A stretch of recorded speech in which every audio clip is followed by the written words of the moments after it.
मैंने तुमसे एक बात करनी है।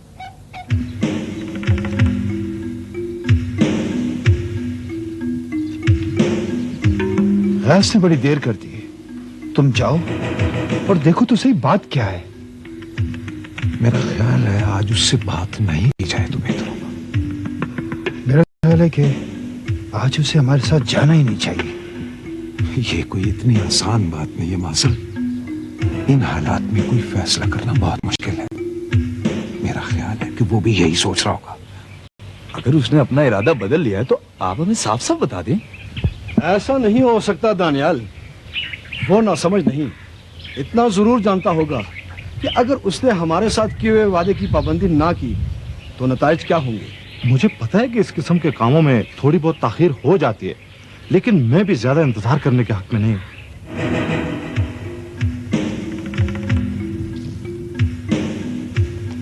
अभी तक कोई खैर की खबर नहीं आई। खुद खैर करे। लगता है वाजिद अली अपने वादे से फिर गया है। वैसे मत कहो मासल। गयास ने अगर सुन लिया तो भड़क उठेगा, फिर इसे कौन संभालेगा।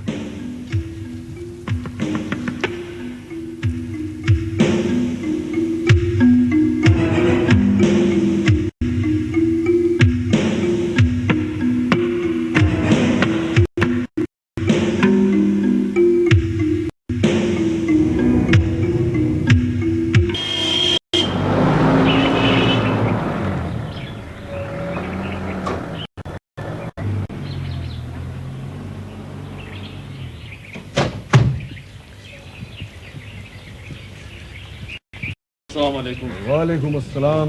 माफ कीजिएगा, मुझे आने में थोड़ी ताखीर हुई। दरअसल आखिरी लम्हे कुछ मसाइल पैदा हो गए थे जिन्हें हल करना बहुत जरूरी था। ऐसे मौकों पर ताखीर नहीं करनी चाहिए, बड़े शुकूक पैदा हो जाते हैं। मैंने इस सिलसिले में आपसे एक जरूरी बात करनी है। आप चंद लम्हों के लिए मेरे साथ अंदर तशरीफ ले आए तो बेहतर होगा। हम ज्यादा देर इंतजार नहीं कर सकते जलाल बाबा। जो बात भी है यहाँ सबके सामने होनी चाहिए। मेरे ख्याल में तो इसमें कोई हर्ज नहीं। आप तशरीफ रखिए, जो बात भी हुई मैं आपको बता दूंगा।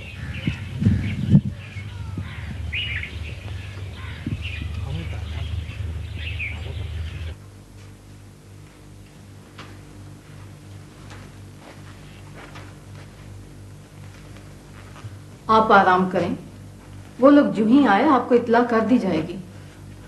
अब्बा जान मरहूम कहा करते थे कि इंसान के मामलात एक मर्तबा उसके हाथ से निकल जाएं, फिर बड़ी मुश्किल से काबू में आते हैं। इंसान उनकी दलदल में फंसता ही चला जाता है। आप राफिया बेटी को घर आ लेने दें, फिर हालात भी काबू में आ जाएंगे।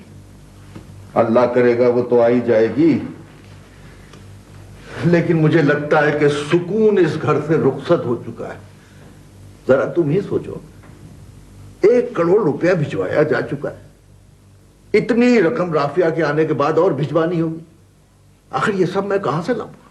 ये सब कुछ गयास का किया धरा है। हमारी तो जिंदगी गुजर गई है उसके कारनामों की कीमत अदा करते हुए। ये सारी आग उसी की लगाई हुई तो है। आप उसे कह क्यों नहीं देते कि अपने बखेड़े खुद संभाले? कितने दुख की बात है बेगम, इन हालात में तुम मुझे भाई से लड़ने का मशवरा दे रही हो। आखिर मैं अकेला किस किस से लड़ूंगा? जरूरी तो नहीं कि बात लड़ झगड़ कर की जाए, बात आराम से भी तो की जा सकती है। झगड़े और फसाद की बातें आराम से नहीं की जा सकती। अब्बा जान मरहूम कहा करते थे, बहुत सारे मसाइल वक्त आने पर खुद ब खुद हल हो जाया करते हैं। ठीक है, आप इत्मीनान से इंतजार कीजिए वक्त आने का। मैं तो ये बताने आई थी, खैरुद्दीन कह रहा है तौसीफ अभी अभी गुस्से में बाहर निकला है। मैं डरती हूँ वाजिद अली के गांव में चला गया हूँ। वाजिद अली के गांव? खुदा खैर करे, तुमने मुझे पहले क्यों नहीं बताया? खैरुद्दीन, खैरुद्दीन, खैरुद्दीन! आपने ये फैसला करके मेरे साथ नाइंसाफी की है, मैं इसे कबूल नहीं कर सकती। बेगम शाहिद अली खान, हमने इंतहाई कोशिश की है कि सबके साथ इंसाफ हो। जब तक मेरे शौहर का कातिल गिरफ्तार नहीं होगा, इंसाफ के तकाजे कैसे पूरे हो सकते हैं? इंसाफ के तकाजे जरूर पूरे होंगे। फैज अहमद खान वादा कर चुका है कि गयास खुद को पुलिस के हवाले कर देगा। फैज अहमद खान से मुझे इंसाफ की तवक्को नहीं है। इस वक्त वो मजबूर है, इसलिए वादे कर रहा है। ये बात हम भी जानते हैं, मगर हमारे साथ किए गए वादों को तोड़ना इतनी आसान बात नहीं। आप लड़की हमारे हवाले कर दें।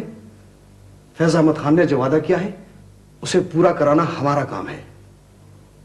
मैं ऐसा नहीं कर सकती। तो फिर आपने अपने भाई को फैसला करने का इख्तियार क्यों दिया था? मैंने इसे फैसला करने का इख्तियार जरूर दिया था, अपने शौहर के सर की कीमत नहीं मांगी थी।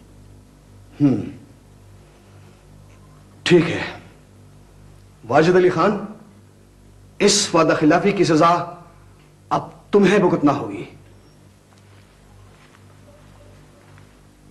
जलाल बाबा ठहरिए।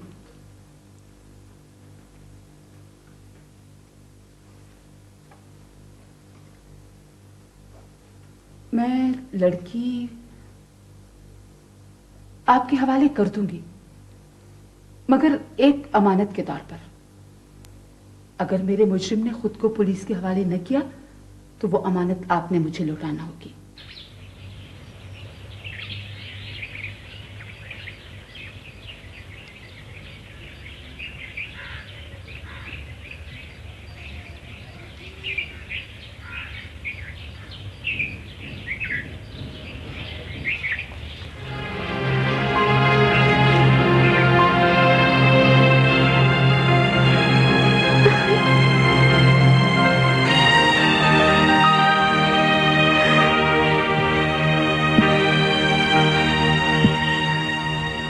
इसमें पूरे 1 करोड़ रुपए हैं। मैंने खुद गिने हैं, तुम लोग भी गिन लो।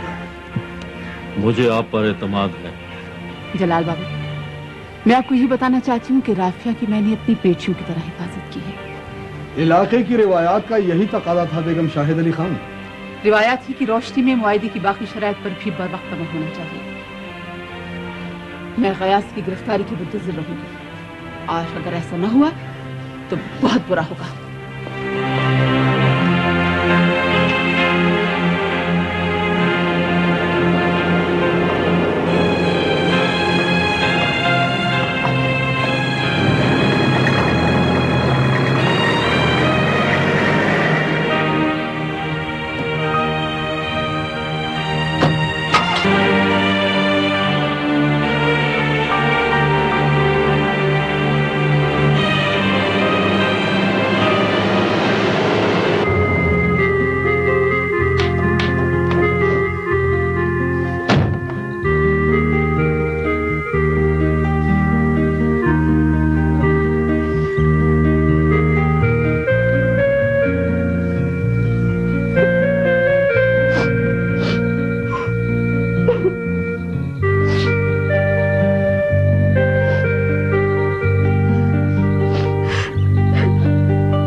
मुबारक हो गुलाबा, राफिया बेटी घर पहुंच गई है। अल्लाह तेरा शुक्र, शुक्र मेरे मौला। पता है दामू, मैंने मन्नत मान रखी थी, अल्लाह मियां ने मेरी लाश रख ली। मेरा तो ख्याल है कि ये वाकई खुशी और शुक्र का मौका है। चाहिए तो ये था कि हवेली में जश्न, मगर वहां तो मुकम्मल खामोशी है। अरे क्या कह रहे तुम? वहाँ मुकम्मल खामोशी है? गांव वाले तो कह रहे थे कि बड़ी खुशियां मनाई जाएंगी वहाँ पर। अरे तू नहीं जानती गुलाबा, खुशियां तो वो जरूर मनाएंगे, मगर किसी और मौके। किसी और मौके पर? अरे मुझे भी तो बताना कौन से मौके पर। आप चल, रहने दे, छोड़ दो। अच्छा बाहर आए, मैं तो हवेली जरूर जाऊंगी मिठाई लेकर। मुझे ऐसा लग रहा है जैसे मेरी अपनी बच्ची किसी मुसीबत से निकल आई हो। चलो चंद दिन गांव वाले सुख का सांस लेंगे, उसके बाद जो भी होगा देखा जाए। एक तो तेरी बातें मेरी समझ में नहीं आती, पता नहीं क्या क्या कहता रहता है, पहेलियां बुझवाता है। मैं तो इतना जानती हूँ, बहुत बड़ा अजाब कर दिया हम पर से। अब्बा जान का बस चलता तो आज सारी रात तुमसे बातें करते रहा। वो तो तुम आज आई हो तो बाबा जान इतने खुश नजर आ रहे हैं, वरना इतने डिप्रेस थे कि मैं बता नहीं सकता। अरे भाई आप खुद ही बातें करते रहेंगे कि मुझे भी कुछ कहने देंगे? पूरे 2 घंटे हम तुम्हारी गुफ्तगू से महसूस होते रहे और तुम्हें पता तक नहीं चला। जनाब, जो कुछ भी हुआ ना सब कुछ आपका किया था, ठीक? और अब आपको सारी जिंदगी इस गुफ्तगू से महसूस होना पड़ेगा। राफिया बेटी, सबसे ज्यादा दुआएं मैंने तुम्हारे लिए मांगी हैं, लेकिन जब से तुम आई हो मुझसे बात तक नहीं की। ये कैसे हो सकता है? भाभी, मैंने पूछा नहीं था कि खैरू चाचा क्यों नजर नहीं आ रहे? हाँ, पूछा तो था और यूं ही सरसरी सा। ओ बेटी, तुम सब मेरे हाथों में बड़े हुए हो, बड़ा हक बनता है मेरा तुम पर। बिल्कुल ठीक कहा चाचा आपने। कल सुबह मैं और तौसीफ आपके साथ इकट्ठे बैठकर नाश्ता करेंगे और फिर मैं इतनी बातें करूंगी कि आप बोर हो जाएंगे। फिलहाल तो हम सब काफी से ज्यादा बोर हो चुके हैं। तुम बाज में आना तौसीफ। अच्छा चाचा, सुबह मुलाकात हो गया। खुदा हाफिज।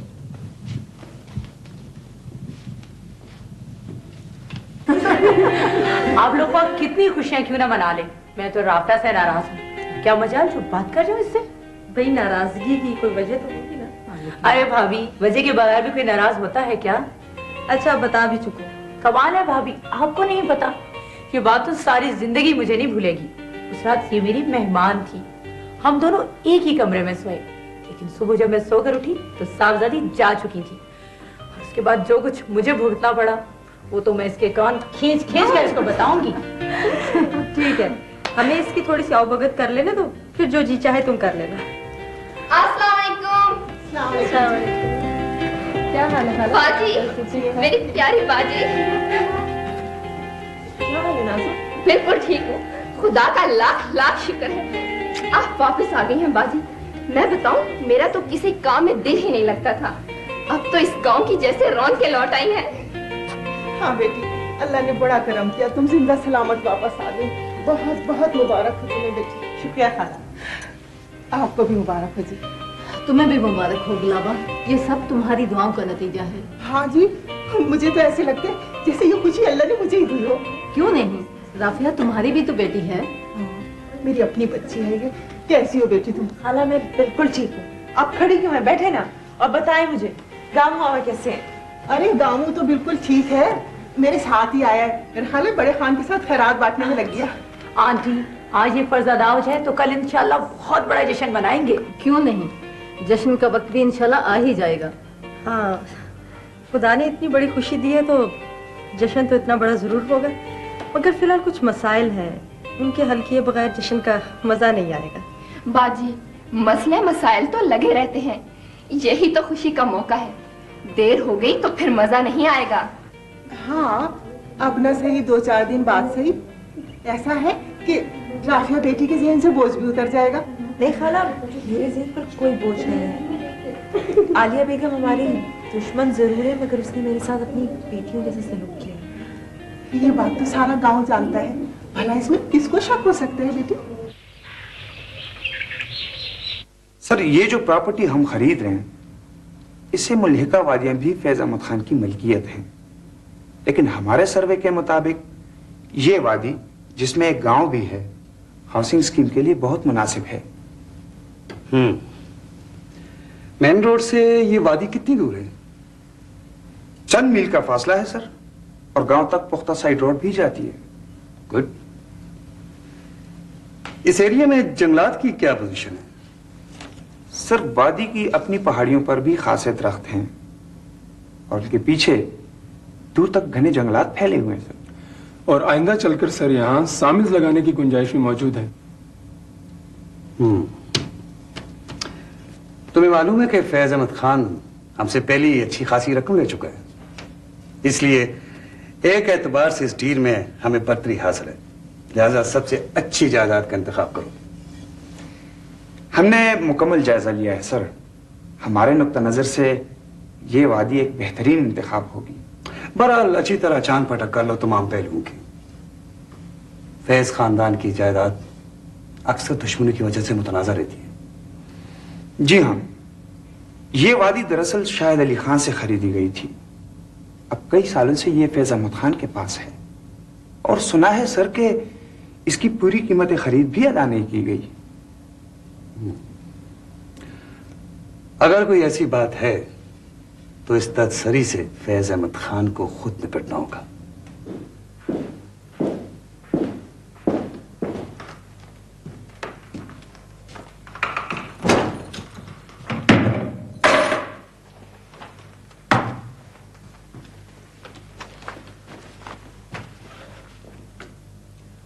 लगता है तुम्हें मेरे आने की कोई खुशी नहीं हुई। नहीं, ऐसे तो कोई बात नहीं, बहुत खुश हूं मैं।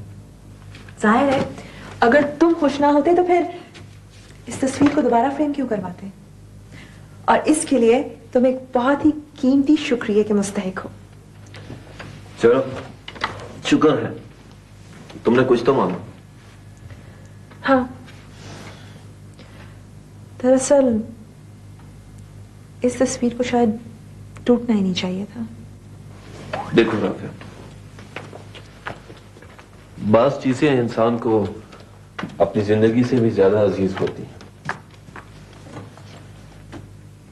उनमें से एक चीज इस तरह की तस्वीर भी होती है। तौसीफ, मैं इस तस्वीर को कभी ना तोड़ती, मगर उस दिन तुमने बात ही छोड़ो ना बात, कोई और बात करो। हाँ, बात तो मैं करना चाहती हूँ, मगर डरती हूँ तुम फिर गुस्से में आ जाओगे।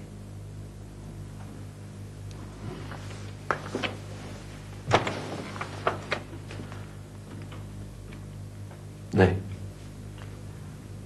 अब मुझे गुस्सा नहीं आएगा। तो फिर मैं जो कहूंगी वो तुम मान लोगे? इट डिपेंड्स, तुम कहती क्या हो? नहीं नहीं नहीं तौसीफ, तुम्हें लफ्जों पर नहीं, मुझ पर एतबार करना होगा। राफिया प्लीज, अब मजीद मेरा इम्तिहान मत लो। तुमने जो कहना है ना वो कह डालो। कैसे कह दूं मैं? तौसीफ, हर रिश्ते की बुनियाद एतमाद पर होती है, और अगर हम एक दूसरे पर एतमाद नहीं करेंगे तो ये लफ्ज तो अपना मानी खो देगा ना। अरे बाबा, कह जो दिया है, जो तुम कहोगी ना मैं मान लूंगा। ठीक है, ठीक है, अगर तुम मेरी बात पर यकीन ना भी करो तब भी ये बात जरूर करूंगी मैं कि आलिया बेगम ने मुझे अपनी बेटियों की तरह रखा था। हर तरह से हिफाजत की थी उसने मेरी। आलिया बेगम ने जो वार हम पर किया है उसका घाव बहुत गहरा है।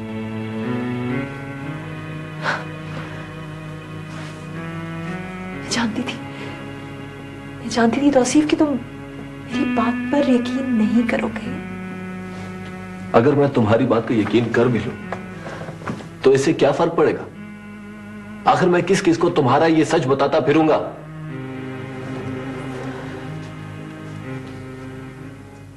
हम आपके ममनून हैं एसपी साहब के इस मुश्किल वक्त में आपने हमारी बड़ी मदद की।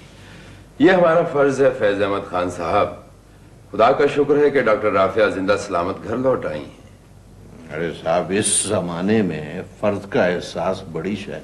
अब ठीक कहते हैं, कदरें बहुत बदल गई हैं। खुदगर्जी ने एहसास फर्ज की जगह ले ली है। बिल्कुल। मैं दरअसल डॉक्टर राफिया के केस में मजीद कानूनी कार्रवाई के इम्कानात पर आपसे बात करना चाहता हूं। वो तो ठीक है, लेकिन आप जानते हैं एसपी साहब के राफिया की रिहाई एक मुआहदे के तहत हुई है। जी हाँ, मुझे इल्म है। ऐसी सूरत में हमारे लिए किसी के खिलाफ कोई कानूनी चाराजोई करना मुमकिन नहीं। क्यों? जिरगे का फैसला यही था कि वाजिद अली खान के खिलाफ हम कोई कानूनी कार्रवाई नहीं करेंगे। जिरगा मुल्क के कानून को रिप्लेस नहीं कर सकता फैज अहमद खान साहब।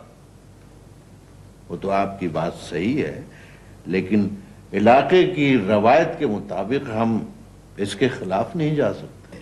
लेकिन पुलिस को कानूनी कार्रवाई जरूर करना होगी। डॉक्टर राफिया के हादसा और गुमशुदगी का केस हमारे पास पहले ही से दर्ज है। उसे किसी मंतकी नतीजे तक बहरहाल पहुंचाना होगा। दुरुस्त दुरुस्त कह रहे हैं आप अपने तौर पर जो चाहे करें। हाँ, आप मजाज हैं इसके।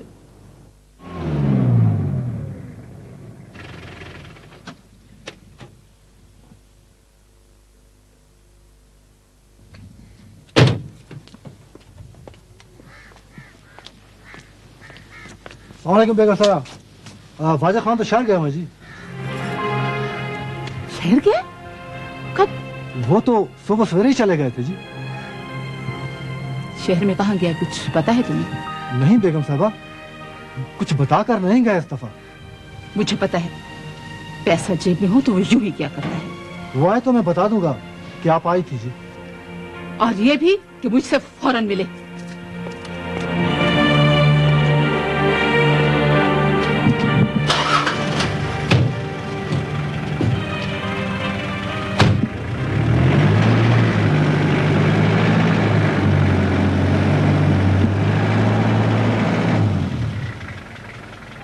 देखो तो सही, कितनी दिलकश वादी है ये, और इसकी हरियाली का तो कोई जवाब ही नहीं। जानता हूं, लेकिन अब इसकी कीमत लग चुकी है। तौसीफ, हमें इस वादी को हर कीमत पर बचाना होगा। राफिया, तुम जानती हो कि डील हो चुकी है। हम शहरों से कुछ रकम पेशगी भी ले चुके हैं। अब कुछ नहीं हो सकता। कितने दुख की बात है तौसीफ कि ये हसीन वादी मेरी वजह से बेची जा रही है। अब यहाँ सीमेंट और गारे के ढेर होंगे, मशीनों के धुएं उड़ेंगे। मैं ये सब कुछ बर्दाश्त नहीं कर सकती। फिर उतर आई ना अपनी हरदर्मी पर। तुम्हारा क्या ख्याल है कि हम तुम्हें हालात के रहमो करम पर छोड़कर इन हसीन नजारों के गुन गाते रहते हैं?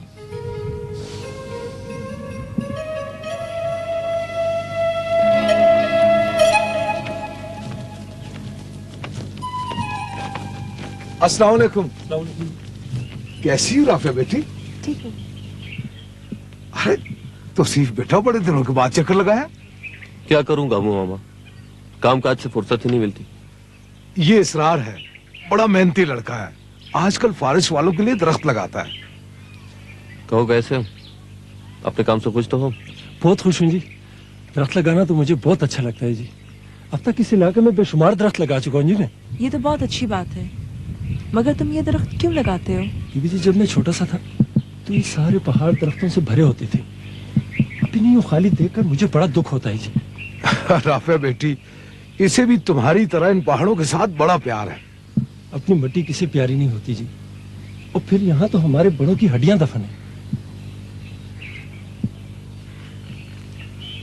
अच्छा गामू मामा, फिर कभी बात करेंगे। गांव करीब ही है, चल के चाय पी लेते हैं। नहीं शुक्रिया। अच्छा जी, जैसे आपकी मर्जी। अच्छा, खुदा हाफिज। खुदा हाफिज।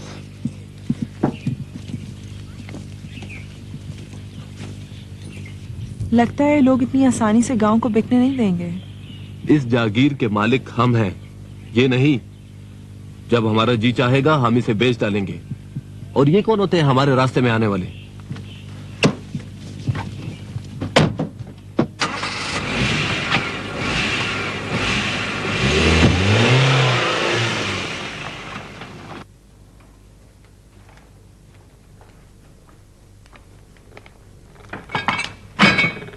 इतनी उदास ना हो बेगम साहिबा, अल्लाह बेहतर करेगा। वाजिब ने जो कुछ मेरे साथ किया, कम से कम मुझे उससे ये तवक्को नहीं थी। वाकई खान ने बहुत ज्यादती की है। ज्यादती? ये तो सरासर जुल्म है। मेरे बच्चों ने 10 साल तक जिस कर्जे की वसूली का इंतजार किया, जब वो मिला तो उनका मामू ले गया। किसे पता था बेगम साहिबा कि खान ऐसा करेगा? मेरा तो वजूद हिलकर रह गया है। न तो गयास ने गिरफ्तारी दी और ना ही फूटी कोड़ी हाथ आई। सारी प्लानिंग और मेहनत पर पानी फिर गया। लगता है शायद अली खान आज मरा है। बेगम साहिबा, शायद खान को एहसास हो जाए, शायद वो वापस आ जाए। मुझे पता है वो सारा पैसा पानी की तरह याशी पर बहा देगा। उसकी करतूत कौन नहीं जानता। बहरहाल आप हौसला रखें। अभी तो फैज अहमद खान ने 1 करोड़ रुपया और भिजवाना है। क्या पता फैज अहमद खान अब क्या करता है। मैंने तो सुना है आपको पैसे देने के लिए फैज अहमद खान अमनकोट गांव भेज रहा है। अमनकोट? ये कैसे हो सकता है? गांव में तो यही अफवाह है।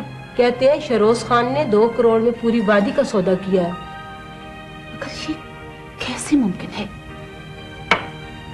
अमनकोट में तो हमारे खानदान का हवाई कब्रिस्तान है। शाहिद अली खान की कब्र है। शाहिद अली खान के दुश्मन उसकी कब्र का सौदा नहीं कर सकते,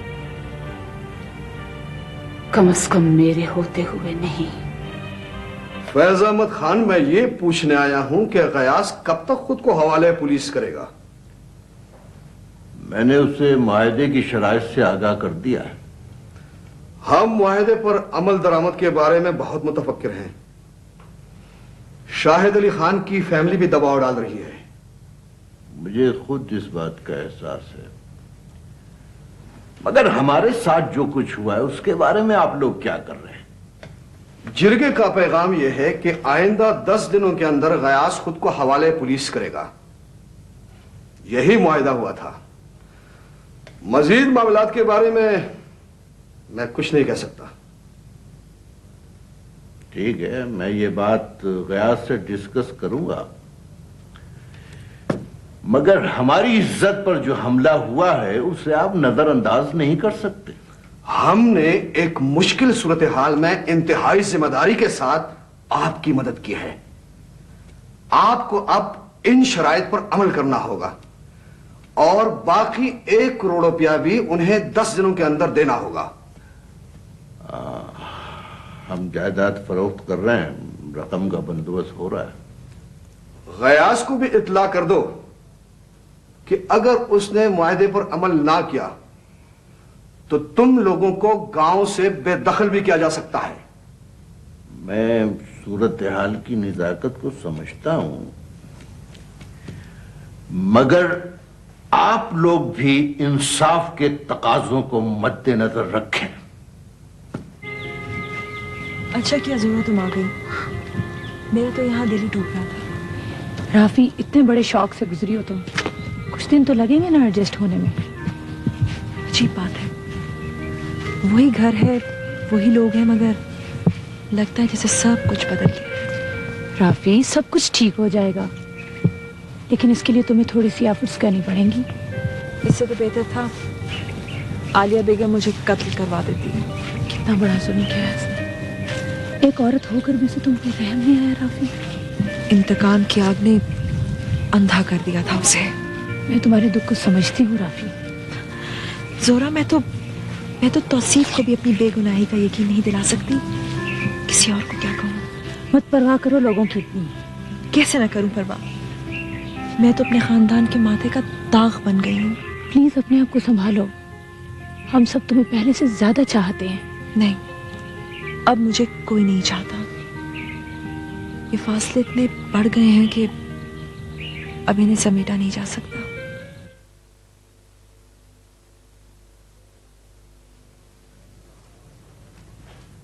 अस्सलाम वालेकुम गयास खान। वालेकुम सलाम। क्या हाल है? खाना खाओगे? मेहरबानी। सुनाओ, क्या खबरें? बड़ी अहम खबर है गयास खान। क्या? मेरी इत्तला के मुताबिक वाजिद अली 1 करोड़ रुपए लेकर कहीं भाग गया है और आलिया बैठी सर पीट रही है। अच्छा, तो उस लोमड़ ने अपनी बहन को भी नहीं बख्शा। इंसान की फितरत कब बदलती है, और फिर ऐसे इंसान की। देखो मासल, सोच लो, तुम्हारी ये खबर गलत भी हो सकती है। ना ना ना, मेरी लाई हुई खबर गलत नहीं हो सकती गयास खान। नहीं मासल, नहीं, ये बहाना नहीं चलेगा। बहाना? क्या मतलब? मतलब ये कि मुझे वाजिद अली खान का साथ चाहिए। और अगर तुम ये बहाना कर रहे हो कि वाजिद अली खान गांव छोड़कर चला गया है, तो मुझे साफ बता दो। गयास खान, मैं तुम्हारा इंतकाम लेने के लिए शहर का कोना कोना बिछान मारूंगा। अगर वाजिद अली जमीन के ऊपर है तो मुझसे बचकर नहीं जा सकता। उसे बचकर जाना भी नहीं चाहिए। पूरे 1 करोड़ का आदमी हो गया। हाँ, अब उसे ढूंढना और भी जरूरी हो गया है।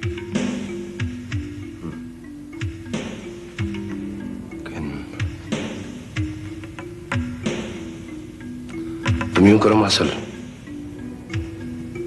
कि भाईजान को पैगाम पहुंचा दो कि 2 करोड़ की अदायगी की कोई जरूरत नहीं, अभी तो 1 करोड़ भी वापस लेना है।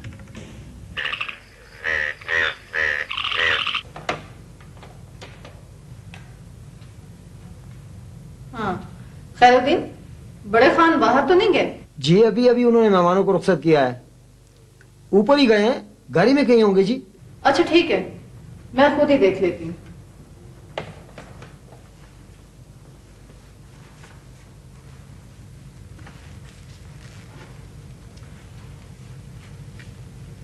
लगता है बात कुछ ज्यादा लंबी हो गई थी। अब क्या जवाब भेजा है गयास ने? जंगलों में रहते रहते उसकी सोच भी बड़ी पेचीदा हो चुकी है। अब उसकी बातें मेरी समझ में नहीं आती। वो ना हो फिर पैसों का मुतालबा किया होगा उसने। अरे नहीं भाई, पैसों का मुतालबा नहीं किया है।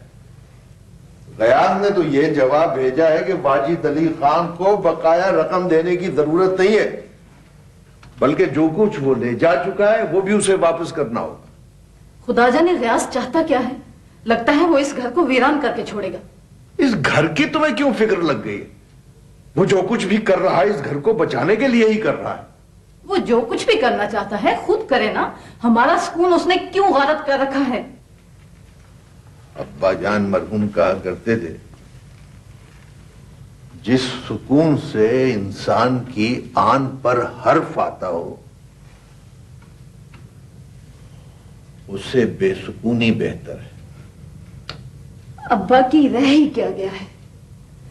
मेरे नजदीक तो इन सारे मसाइल का एक ही हल है कि जितना जल्दी हो सके हम ये घर और ये गांव छोड़कर चले जाएं। वाह वाह वाह वाह। कल तक मेरे दुश्मन जो बात मुझसे मनवाना चाहते थे आज मेरे अपने उसी का मशवरा दे रहे हैं।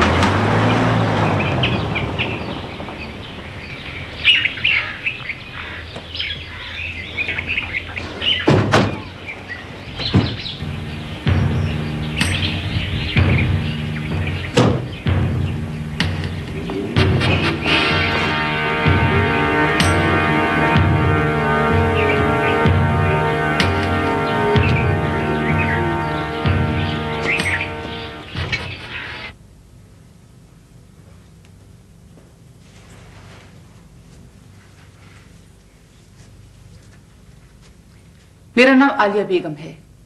मुझे शहरोज खान से मिलना है। आप तशरीफ रखिए। नहीं, मैं जल्दी में हूं। जी अच्छा, एक मिनट।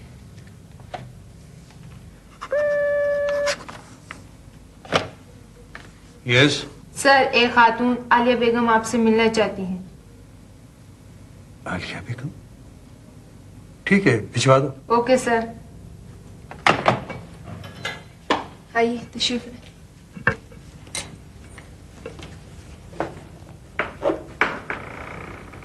आइए आइए। आज आपने कैसे ज़हमत की? तशरीफ रखिए। मैं आपको सिर्फ ये इत्तला देने आई हूं कि अमनकोट मेरे मरहूम शौहर शाहिद अली खान की जागीर है।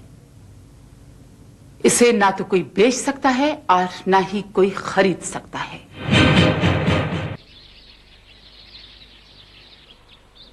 तौसीफ, तुम्हें अपना रवैया बदलना होगा।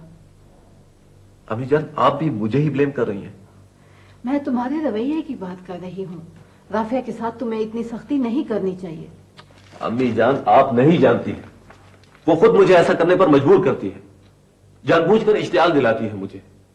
जब वो मेरी तरफ देखती है तो उसकी आंखों में नफरत होती है, और जब बात करती है तो उसका लहजा तल्ख होता है। आखिर मैं ये सब कैसे बर्दाश्त करूं?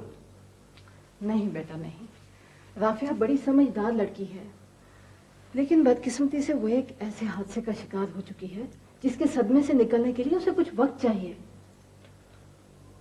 मैं जानता हूं उसके साथ जो कुछ हुआ है, और इसीलिए मैं उस शख्स से नफरत करता हूं जो इस हादसे का जिम्मेदार है, जिसके करतूतों की वजह से आज हम ये दिन देख रहे हैं। तुम हद से बढ़ रहे हो तौसीफ। मत भूलो कि गयास अहमद खान तुम्हारे ससुर ही नहीं, तुम्हारे चचा भी हैं। उनका एहतराम फर्ज है तुम पर। अम्मी जान, उसके दुश्मन मेरी बीवी को उठा कर ले गए और कई दिनों तक अपने घर में रखा, और आप कहती हैं कि मैं एहतराम करूं उसका? अगर मेरा बस चले तो मैं हर उस चीज को अपनी जिंदगी से निकाल दूं जिसका उससे ताल्लुक है। तौसीफ, तुम जानते हो कि तुम क्या कह रहे हो? Yes, I mean it. तुम्हें खुले लफ्जों में समझाना पड़ेगा। आओ बैठो यहाँ, आओ।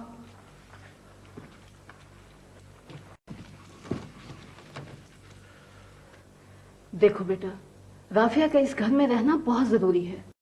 अगर वो इस घर से चली गई तो तुम्हारे पास कुछ नहीं रहेगा। अम्मी जान, मुझे कुछ नहीं चाहिए। इस वक्त तुम गुस्से में हो। बेटा जरा ठंडे दिल से मेरी बात सुनो। इस सारी प्रॉपर्टी का निस्फ हिस्सा तुम्हारे चचा गयास का है, जिसकी इकलौती वारिस राफिया है, और निस्फ तुम्हारे अब्बू का, जिसमें से आधा दानियाल का और आधा तुम्हारा है। अब तुम खुद ही फैसला कर लो कि इतनी बड़ी प्रॉपर्टी में से तुम एक हिस्सा लेना पसंद करोगे या 3।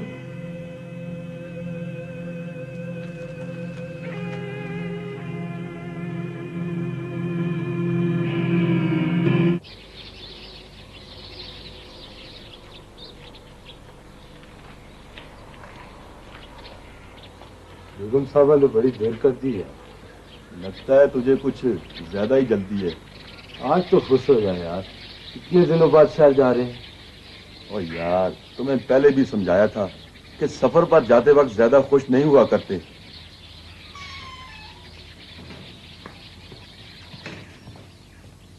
सामान गाड़ी में रखती है जी। ठीक है।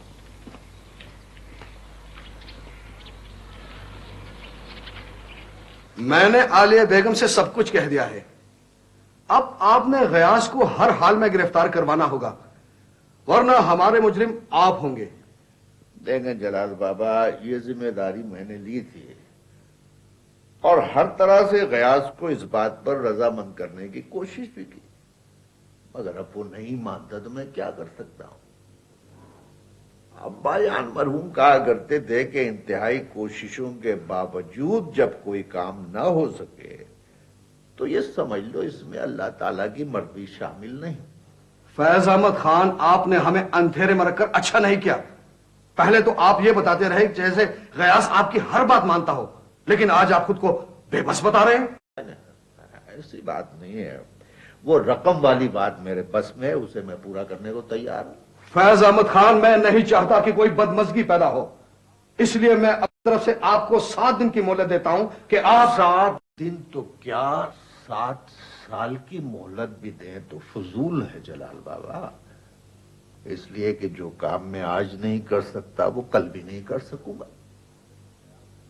बेहतर यह है कि आप इस सिलसिले में गयास से खुद बात करें। उससे बात करना कोई मुश्किल नहीं है, लेकिन इस वक्त बात आपके वादे की हो रही है।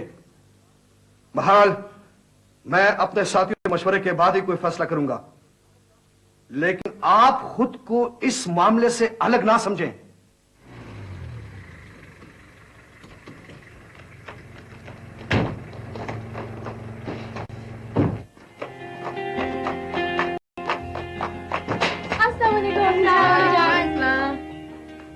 क्या हाल है? ठीक है अम्मी जान, हम तो काफी देर से आपका इंतजार कर रहे थे। अब तो हम मायूस हो गए थे। अरे बेटा, शहर तो मैं कब की पहुंच चुकी थी। तुम लोगों के लिए शॉपिंग करने में देर हो गई।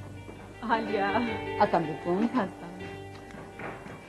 देखो तुमसे कहा भी था कि पहले यहाँ आ जाए, फिर इकट्ठे शॉपिंग करने जाएंगे। अम्मी जान, इस मर्तबा आपको कम से कम 1 महीना यहाँ रहना पड़ेगा, वरना क्या? वरना हम दोनों आपके साथ गाँव चले जाएंगे। अरे बेटा, अब इतनी ढेर सारी बातें यहाँ खड़े खड़े तो नहीं हो सकती ना। चलो अंदर चलो। आओ। चलो।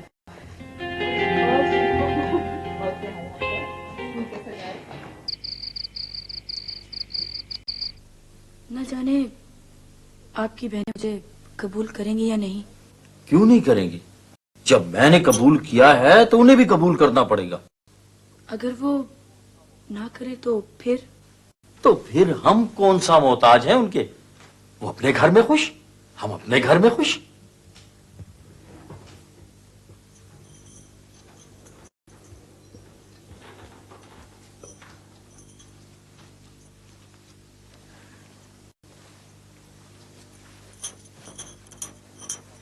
ओह नगीना, ये तुम क्या फजूल बात लेकर बैठ गई हो?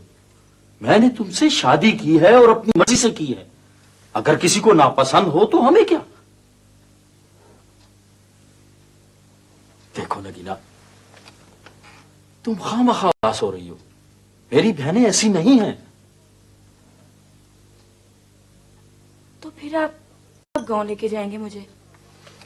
जब तुम चाहो, लेकिन पहले जरा गांव के हालात मालूम करना होंगे। क्यों? ऐसी क्या बात है? गांव में 100 तरह के झगड़े होते रहते हैं, इसलिए हम जिम्मेदार लोगों को जरा एहतियात करनी पड़ती है। वैसे कोई तो बात है जो आप मुझसे छुपा रहे हैं। ऐसी कोई बात नहीं नगीना। जब तुम गांव जाओगी तब पता चलेगा कि वाजिद अली खान कौन है। मेरी तो समझ में नहीं आता कि आखिर तौसीफ को हो क्या गया है। पागल हो गया है वो। ऐसा मत कहो प्लीज। जोरा, उस शख्स ने मेरी जिंदगी असाब बना दी है। ओह कम ऑन राफी, ऐसा हो जाता है। तुम दिल छोटा मत करो, इंशाल्लाह आहिस्ता से सब कुछ ठीक हो जाएगा। आहिस्ता आहिस्ता सब कुछ बिगड़ जाएगा। तौसीफ का रवैया दिन ब दिन मेरे लिए नाकाबिल बर्दाश्त होता जा रहा है। आखिर अब तक भी तो तुम बर्दाश्त करती ही आई हो ना। जोरा, जब तक उसकी नफरतों का निशाना मेरी जात थी ना, मैं बर्दाश्त कर रही थी। मैं पता है वो पापा का नाम तक सुनना पसंद नहीं करता। जोरा, मेरे बाबा जैसे भी है तो मेरे बाबा ना। वो भले ही मुझसे ना मिले, मगर मैं उनसे प्यार करती हूँ। और तौसीफ, उसे तो किसी बात का एहसास ही नहीं है,